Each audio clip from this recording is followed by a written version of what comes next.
Hi, everybody. I hope everybody enjoyed their break.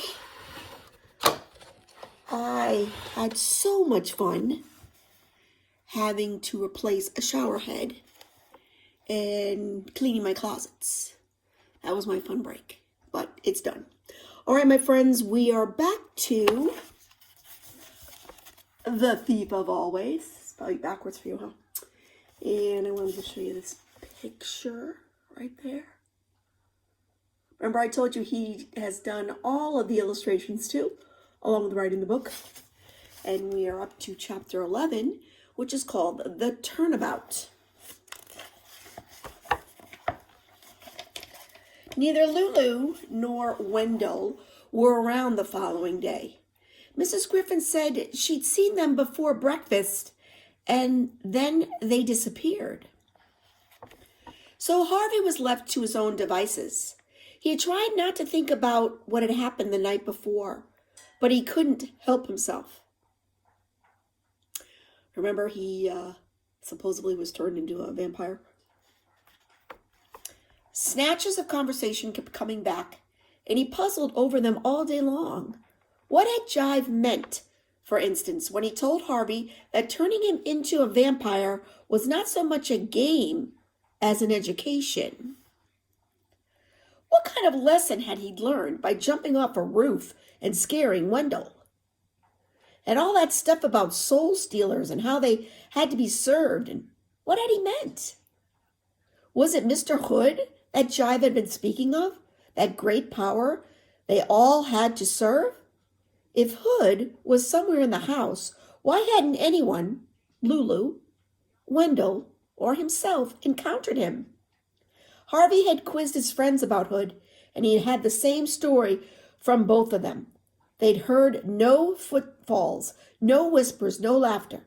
If Mr. Hood was indeed here, where was he hiding and why? So many questions, so few answers. And then, as if these mysteries weren't enough, another came along to vex him. In the late afternoon, lounging in the shade of the treehouse, he heard a yell of frustration and peered through the leaves to see Wendell racing across the lawn. He was dressed in an anorak and boots, even though it was sweltering hot. I guess winter clothing. And he was stomping around like a madman. Harvey shouted to him, but his call went either unheard or ignored, so he climbed down and pursued Wendell around the side of the house. He found him in the orchard, red-faced and sweaty. "What's going on?" he said. "I can't get out," Wendell said, grinding a half-rotted apple underfoot. "I want to leave, Harvey, but there's no way out." "Of course there is. I've been trying for hours and hours, and I tell you, the mist keeps sending me back the way I came." "Hey, calm down." "I want to go home, Harvey," Wendell said, close to tears now. "Last night was too much for me. That thing came after my blood." "I know you don't believe me." "I do," said Harvey. "I honestly do." "You do?" "Certainly." "Well, then maybe you should leave too, because if I go, it will come after you." "I don't think so," said Harvey. "I've been kidding myself about this place," Wendell said. "It's dangerous." "Oh, yeah. I know it seems like everything is perfect, but—" Harvey interrupted him. "Maybe you should keep your voice down," he said. "We should talk about this quietly and in private." "Like where?" said Wendell, wild-eyed.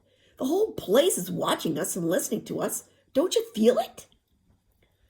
"Why would it do that?" "I don't know," Wendell snapped. "But last night I thought, if I don't leave, I'm going to die here. I'll just disappear one night, or I'll go crazy like Lulu." He dropped his voice to a whisper. "We're not the first, you know." "What about all those clothes upstairs? All the coats and shoes and hats? They belong to kids like us." Harvey shuddered. Had he played trick-or-treat in a murdered boy's shoes? "I want to get out of here," Wendell said, tears running down his face. "But there's no way out." "If there's a way in, there must be a way out." We'll go to the wall." With that, he marched off, Wendell in tow, round to the front of the house and down the gentle slope of the lawn. The misty wall looked perfectly harmless as they approached it. "Be careful," Wendell warned. "It's got some tricks up its sleeve." Harvey slowed his step, expecting the wall to twitch or even reach for him, but it did nothing. Bolder now, he strode into the mist, fully expecting to emerge on the other side. But by some trick or other, he was turned around without even being aware of it, and delivered out of the wall with the house in front of him. "What happened?" he said to himself. Puzzled, he stepped back into the mist. The same thing occurred. In he went, and out he came again, facing the opposite direction. Think about how scary that must be. Like they can't get out.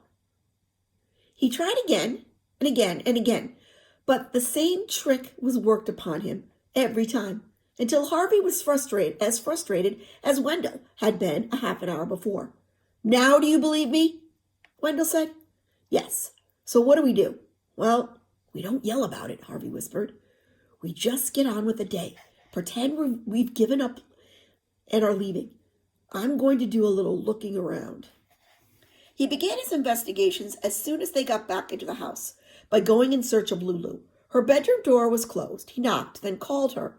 There was no reply, so he tried the handle. The door was unlocked. "Lulu," he called. "It's Harvey." She wasn't there, but he was relieved to see that her bed had been slept in and that she'd apparently been playing with her pets recently. The doors to the dollhouse were open and the lizards were everywhere underfoot. There was one strangeness, however. The sound of running water led him through to the bathroom, where he found the bathroom full, almost brimming, and Lulu's clothes scattered in puddles on the tile. "Have you seen Lulu?" he asked Mrs. Griffin when he got downstairs. "Not in the last few hours," she replied. But she's been keeping to herself." Mrs. Griffin looked hard at Harvey. "I wouldn't pay too much attention if I were you, child," she said. "Mr. Hood doesn't like inquisitive guests." I bet you can figure out what that word is. Think about how Harvey is and what does he like to do. "I was wondering where she got to," Harvey said. Mrs. Griffin frowned, her tongue working against her pale cheek as though it wanted to speak but didn't dare. "Anyway," Harvey went on, deliberately goading Mrs. Griffin, "I don't believe Mr. Hood exists." "Now you be careful," she said, her voice and frown deepening. "You don't want to talk about Mr. Hood that way." "I've been here days and days," Harvey said, realizing as he spoke that he had lost count of the time in the house.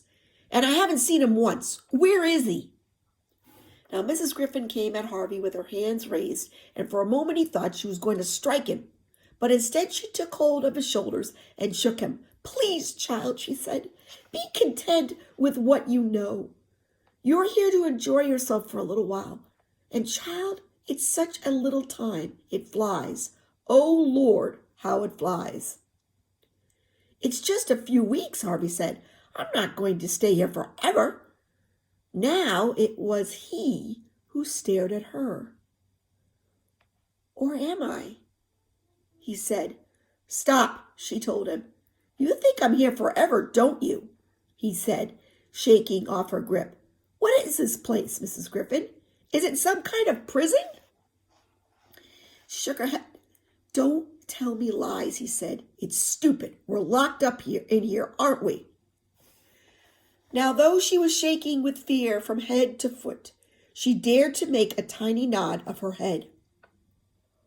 "All of us," he said again. "All of us," he said. Again, she nodded. "You too?" "Yes," she whispered, "me too. And there's no way out. Believe me, if you try to escape again, Karna will come after you." "Okay. I'm assuming that's another brother or sister. Because who have we met? Jive? Rictus? And who was the one that turned him into something. Forgotten who she was. Heavy, I've forgotten. I'll have to go back after. Karna, he said, remembering the name from the conversation between Jive and Mar.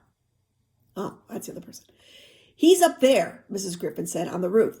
That's where the 4 of them live. Rictus, Mar, Karna, and Jive. You know, I met them all except for Karna. Pray you never do, said Mrs. Griffin. Now listen to me, Harvey. I have seen many children come and go through this house. Some of them foolish, some of them selfish, some of them sweet, some of them brave. But you are one of the brightest souls I have ever set eyes on. I want you to take what joy you can from being here. Use the hours well, because there'll be fewer than you think. Harvey listened patiently to this. Then, when she'd finished, he said, I still want to meet Mr. Hood. Mr. Hood is dead, Mrs. Griffin said, exasperated by his persistence. Dead? You swear? I swear, she replied, on the grave of my poor, clueless cat. I swear Mr. Hood is dead, so don't ask me about him ever again. This was the first time Mrs. Griffin had ever come close to giving Harvey an order, and though he wanted to press her further, he decided not to. Instead, he said he was sorry for bringing up the subject and wouldn't do it again, and then he left her to her secret's sorrows. I want you to start putting these puzzle pieces together, and I know it's hard because we're doing this read aloud and I'm not there with you, but I want you to go back and start thinking of, we know it's good versus evil. We know that fantasy books, the setting plays a huge part in this, and that obviously Harvey is going through changes, and we're learning as he learns about the characters that represent evil and represent good. He's definitely battling good versus evil. He battled it when they asked if he wanted to stay a vampire and chose not to. So we'll just have to wait and see. All right, guys.